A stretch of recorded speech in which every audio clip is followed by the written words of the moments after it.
নমস্কার, মৌরিস ক্রিয়েশনে সকলকে স্বাগত। আজ নিয়ে চলে এসেছি তোমাদের সাথে শেয়ার করতে পনিরের বড়ার তরকারি। হ্যাঁ, তোমরা হয়তো দেখে ভাবছো যে এটা আবার পনির নাকি। হ্যাঁ, এটা পনির।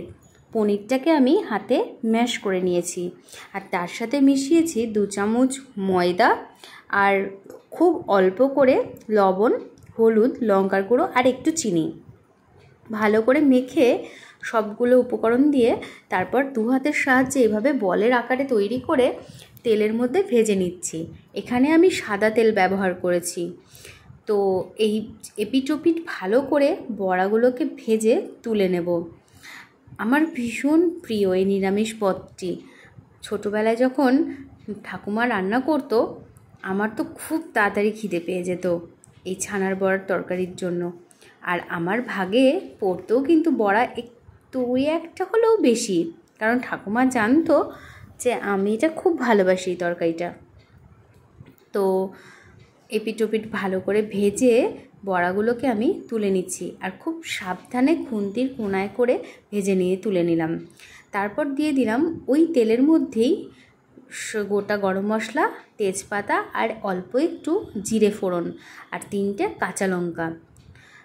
আর এখানে কিন্তু আমি কোনো এক্সট্রা তেল দিইনি, ওই যে তেলে বড়া ভেজেছি সেই তেলেই করেছি, খুব বেশি তেল ব্যবহার করিনি। তারপর দিয়ে দিলাম ছোটো ছোটো টুকরো করে কেটে রাখা আলু আর তার মধ্যে দিয়ে দিলাম একেবারেই পরিমাণ মতো লবণ আর হলুদ গুঁড়ো। এখানে কিন্তু লবণ আর হলুদটা আমি একেবারের জন্যই তরকারিতে আন্দাজে দিয়ে দিলাম, কারণ আমি পরে আর কোনো লবণ অ্যাড করব না। যেহেতু বড়াটার যখন আমি মেখেছিলাম ছানাটা মানে পনিরটাকে, তখন কিন্তু আমি ওখানে অল্প লবণ অ্যাড করেছি। সেই জন্য খেয়াল রাখতে হবে যে ঝোলে যেন খুব বেশি লবণ না হয়।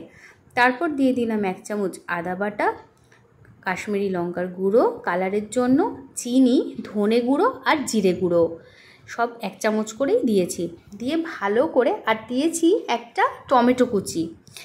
টমেটোটা দিলে তরকারির স্বাদটাও আসে আর মানে ঝোলটা যে হয় ওই গ্রেভিটা একটু ঠিক হয়, গাঢ় হয়, খেতে ভালো লাগে।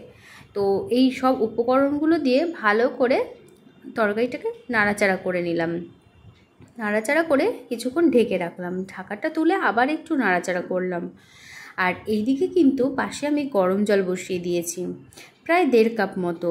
এই যে একটা কফি মাগ গরম জল দিয়ে দিচ্ছি, আরও হাফ কফি মাগ দেব। এখানে জলটা তোমরা বুঝে দেবে যে তোমার কতটা বড়া আছে বা বাড়িতে লোক কজন। আমি একটু বেশিই দিয়েছি কারণ বড়া ঝোলটা পুরো টেনে নেয় সেই জন্য। তো এটা কিন্তু খেতে দারুণ লাগে। আর তোমরা যদি পনিরটাকে এভাবে স্ম্যাশ করে মানে বড়া তৈরি করে ছানার বড়ার একটা ঝোল করো বা তরকারি করো, এটা কিন্তু খুব সফট হয় খেতে।